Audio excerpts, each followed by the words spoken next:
the majority to being the only woman, which was quite a shock. And I figured out that's why one of the people, when I had gotten into Yale, I was also accepted into Berkeley. And it was much easier to drive to Yale than to go to Berkeley. And so I went up to Yale to talk to some of the faculty members, and this one professor named Ed Lawler, who had gotten his PhD at Berkeley, told me why I had to go to Yale, but he didn't tell me that one of the reasons was he wanted to have a woman in one of the classes. Not that he was anything untoward, I want to be clear about that. So things have really changed, and back in the 70s, Myra Strober, the other woman, and she's the one who started what was originally the Center for Research on Women. It is now the Clayman Institute. Myra Strober and I were the two women who came from the same public junior high school and high school in Brooklyn. Isn't that amazing? Yeah. And we ran a conference in the 70s for male executives, which in the 70s was pretty unusual. But our feeling was, it's not about men are bad, women are good. It's about we've all been socialized, and we need to deal with it. It doesn't matter who's doing the judging, male or female. The men are always rated higher. Same work rated higher if attributed to men. Same VC, same entrepreneurial venture, more likely to get money if it's attributed to men, although everything is the same, and women do that too. I want to be really clear. This isn't about the men are bad and they're doing it to us. We do it too because we've all been socialized. So that's one thing I want to kind of get out there, and I think we need to realize we've all been through this experience. Women do tend to hold themselves to a higher standard very often, and we sometimes get in our own way. I often say I am my biggest enemy. I'm the one who holds myself back. Kids have totally open minds, and then we all get socialized, which is basically giving us less and less capability of what we can do. Right. So thank you. Others. With absolutely. With others. The definition of socialization. Yeah, it is. It's really limiting. So yes, absolutely, I agree. Good point. Because time and time again we are finding that women are the potential, particularly in underdeveloped nations. With microloans, it became quickly known that if you really want to leverage a microloan, give it to a woman. First of all, you're more likely to get it paid back, but more importantly, when a woman is successful, she doesn't go buy herself something. She goes and she invests in another woman and says, here's a loan, go get your own cow or buy your own piece of land or do whatever. Women tend to spread it around so everybody in the community rises. And nowadays, most microloans are going exclusively to women because they've had such a positive impact. So that's number one. Number two, I was doing seminars for Fulbright scholars from predominantly Muslim countries who were here getting masters and PhDs. And when I was doing these, most of the people there were male. There would be about 70%, 75% male, and the rest would be women, since that's all that's left after the males. And I would do this whole thing about being social entrepreneurs and innovation and changing the world, and it never failed. The last day, it was a 4-day event, the last day the men would be saying, well, this is all great, but this is not going to work. And the women would get up and say, you know, we're Fulbright scholars. They sent us here because we're going to make a difference. We're going to go out and do it. And I am convinced that if we could have women have more economic power, to have more political power, we'd have a lot of change in the world.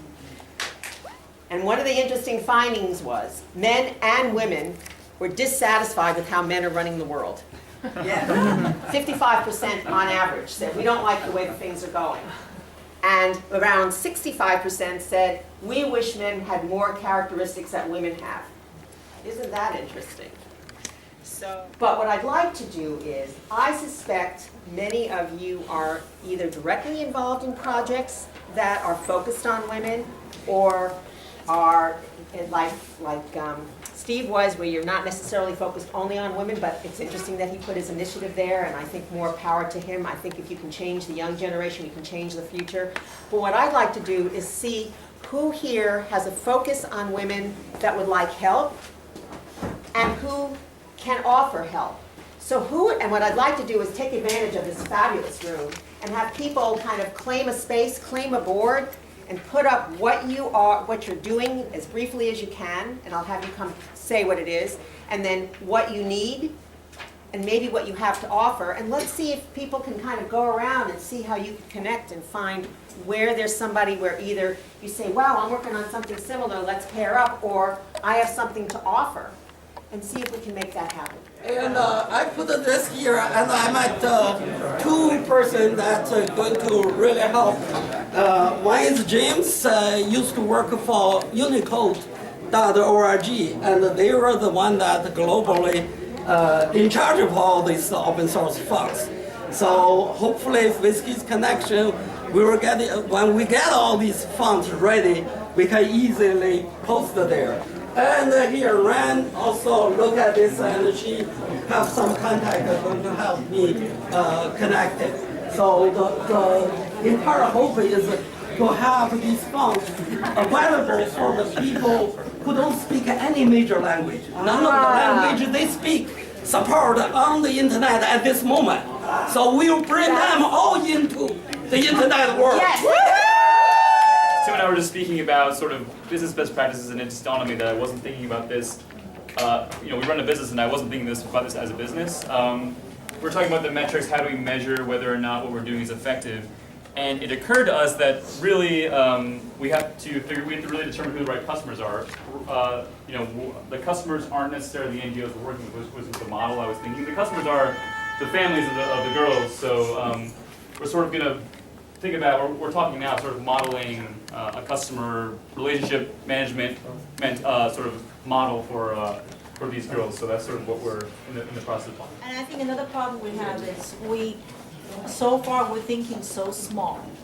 Okay, we don't think big enough, and I think that's where we need help. And we thought, just training 60 women how to sew is all we can handle. 460 kids for milk and cookie, that's all we can handle.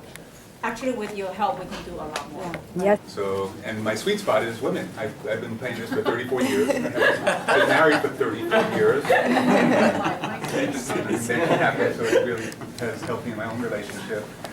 And we've been playing probably 75% women for decades now. We have thousands and thousands of players, and the guys are usually men that are working on themselves and working on that other part of themselves. So that's our sweet spot, and so I'm looking to share this, and my wife has done women's groups with it and uses it for that deeper relationship tool that women important. Yeah, she's a daredevil.